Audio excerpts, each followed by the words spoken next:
Greetings guys, and welcome to another tutorial. Today we will have a look at how to import and select skins.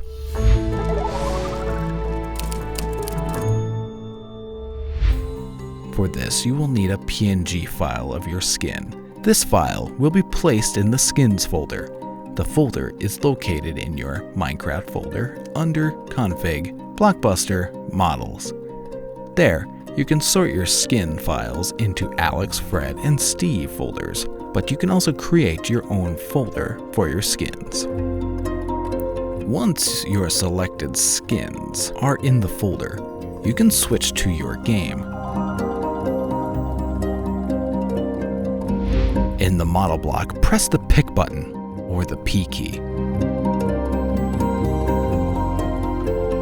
Under the category Blockbuster Models, you choose a skin model that fits to your skin. We take Alex because we use a slim skin.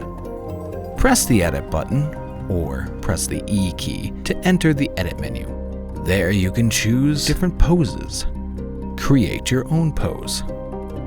Add body parts.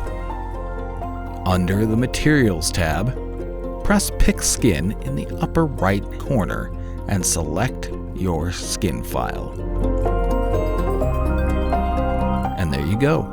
You have chosen your skin. Bravo! If you have the Emoticons mod installed, you can use the Emoticons skin models, which move more realistically. Because they have more limbs than the normal models, let's take the 3D Alex variant from the Emoticons mod as an example and give it a skin. With the key E and then the key combination Shift and P, you can immediately choose a skin. Press Escape several times to get out of the menus. Please note that only 64 by 64 pixel skin textures will work.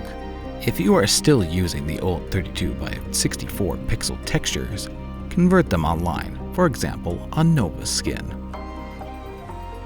And that's it. We're done.